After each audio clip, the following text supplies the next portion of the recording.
Hello my beautiful darlings, welcome back to my channel. I hope you're having an amazing day today and thank you so much for watching. Today we're going to talk about 6 tips to be a good conversationalist and how to master the art of conversation, because this is really an art. Whether that's with a man or in a social setting at an event and you want to network with people, you want to be good at conversation, you want to be memorable, you want to be magnetic, you want people to remember you, and you want people to feel good in your presence and love your energy. People that really master the art of conversation are really the one that can obtain so many things. You see it with politicians, with just their ability to be a good conversationalist and their speech.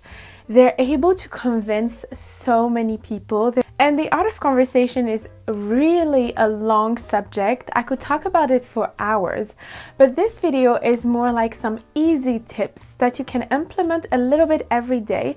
So if you want to know more, keep on watching. But first, just wanted to let you know that if you want to see more of my content, I talk about fashion, femininity, old Hollywood glamour, and anything to make you become a highly feminine lady and upgrade your confidence. Feel free to join the channel, the link is down below, and also follow me on my Instagram. I think the first thing that we have to talk about to be a good conversationalist, to be highly charming with conversations, is body language. You know that 80% of our communication is nonverbal. That means that body language is the most important part of our communication. You can literally say the same thing, but if you have a different tone and a different body language and different expression in your face, it will mean two complete different things. That means that you will convey a different message with a different body language. First of all, I always say that, but eye contact is really important, whether that's with a man that you want to seduce, in a friendship type of situation, work type of situation, any type of situation. When you have eye contact with somebody, it shows that you're interested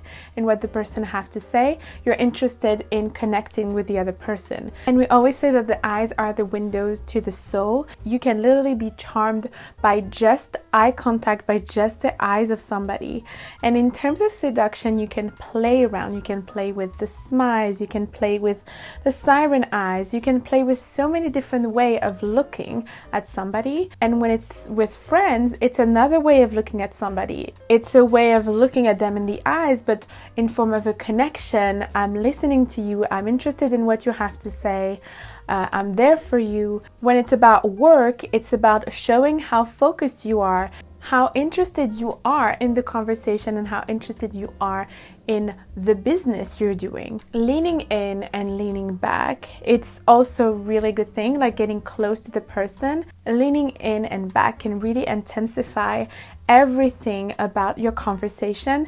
You can really play around with it. You can play around with words, with your body language at the same time. And also, ladies, with your tone of voice. You also have your mannerism in general. If you have more feminine, elegant mannerism, people are going to assume certain things about you. They're going to have a certain perception of who you are. If you have more sharp and dominant mannerism and more aggressive mannerisms, they're going to assume another thing about you. It can be that you are a woman that means business. You're a businesswoman, you're confident. Or maybe you have softer movement and you're here to seduce and pull people in. I also think that you can implement a little bit of feminine mannerism and feminine movement in any type of situation. At work, you can still be a little bit more business oriented in your mannerism to be taken seriously, but you can still implement some feminine mannerism, some feminine movement. It can actually be beneficial for you. Your tone of voice and the way you speak with your voice can really change everything. When you practice to have a certain pleasant voice, people want to be around a pleasant voice. People are attracted to anything that pleases them. We are creature of pleasure, right? We love to feel pleasure around us. We love to be around beauty. We love to be around beautiful people, beautiful clothes, smelling good. All your senses love to feel pleasure. That's the same for your ears. You love to hear beautiful voices. We love to feel good and we love to feel pleasure. So don't underestimate the tone of your voice. Your tone can be also different depending on the situation. It can be different if you are talking with a kid and you're trying to discipline the kid. It's not going to be the same as if you're talking with a man and you're trying to seduce him and you're trying to be more feminine, or when you're at work and you mean business and you want people to take your project seriously. Number 2, upgrade your vocabulary, because the more diverse your vocabulary is, the better conversationalist you're going to be, and the better you're going to be able to mingle with the most people possible. And I love to use books to upgrade my vocabulary, and especially books that are really beautifully written. When you read a lot of books, your vocabulary upgrades very easily. Obviously, English is not my first language, so I always try to upgrade it. And I love TV shows like Bridgerton or period dramas, because at that time they had such a beautiful way of expressing every emotion that they were feeling. I still have in my mind the way Anthony expressed his love for Kate. It was so beautifully said. You know, why do people don't talk like this anymore? Next, we have talking about your energy. You need to learn 5 things about the other person you're speaking to before talking about yourself. People love to talk about themselves, we know that, and it's highly charming when you're able to show interest in the other person and make the other person feel seen and heard and valued, which is a deep need for human beings. Why is this highly magnetic? It's because everybody loves to feel like the star, and most people are not really deeply interested in what the other person have to say. Most people only focus on what they have to say. I noticed that most people are quite self-centered a little bit, and when you're able to have that ability to focus more on the other person, then you become extremely charming. When you're a good listener, you're extremely charming. Have you seen sometimes when you're at a party and you talk with some people and they're just not focused on what you have to say, and they're just either on their phone or they look somewhere else and they are half listening to you, half not? It is so boring to be in front of a person like that. And so if you're able to ask 5 things about the person before you speak about yourself, the person is gonna love to talk about themselves, and you're going to be able to know more about that person. So much better, I always tell you to keep a little bit of mystery at first, and you're going to be quite charming, and at the same time you're going to be a little mysterious like that, because you have all the information of that person, but you didn't talk at all. They're gonna feel so good to talk about themselves, but at the same time, you're gonna wonder what it is about you. I want to know, like, who is that mysterious lady? Next, we have asking for their opinion on something or asking for their help. It builds trust, and it means that you value their opinion, and it means that you believe in their advice and you believe in their ability to give you great advice. Everybody, and especially men, love to feel like the expert on a subject. There's nothing like it. If you're able to ask for help or ask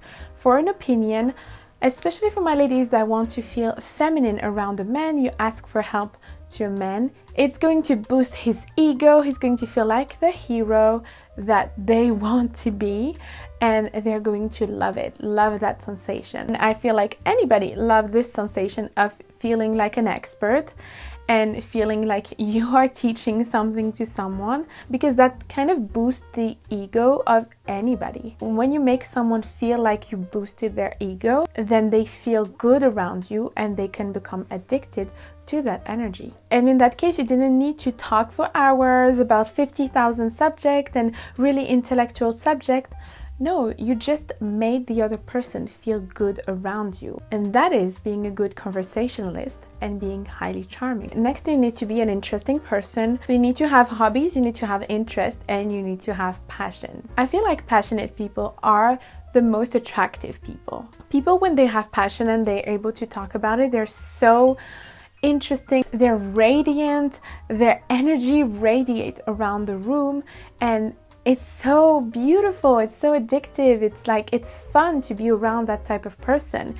It's a beautiful energy. You need to have a hobby, interest, anything that you want that you're able to talk about it with passion. I don't mean that you need to become an expert. Find something that you're passionate about, and it can be something really simple. It can be painting, it can be like clothes, it can be movies. It doesn't have to be something really serious. It can be something really fun. It can be jewelry, it can be flowers, you love flowers, it can be animals, it can be anything that you really feel like it's close to you and who you are. You just have to find something that you feel like you radiate anytime you talk about it and anytime you do it. Next we have be curious and ask questions. Ask what, when, why, and how. When you are curious, again, you show interest. You show that you want to know more. It's interesting. You're talking about a travel and you're really interested. You're like, oh my God, but what happened? And then how did you do that? And how did you go? And why this person did that? Like, you follow up on the conversation.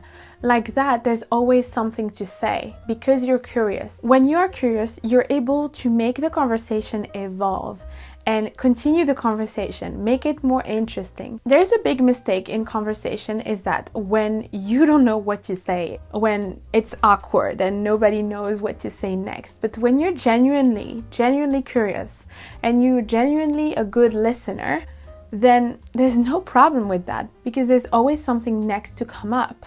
Like, how did you do that? And why? And who? And and of course people love it because then they love to talk about their experiences. Yes, at the end of the day, to be a good conversationalist, it's all about being social and genuinely wanting to connect with people. Thank you so much for watching, my beautiful darlings. I hope you liked it and I hope it was helpful for you. Let me know in the comments down below what other videos you want to see next, and don't forget to subscribe down below also to see more videos, and follow me on my Instagram and on TikTok. I give you other advice there. Until next time, I'm giving you so many kisses, my ladies, and I love you. Bye bye.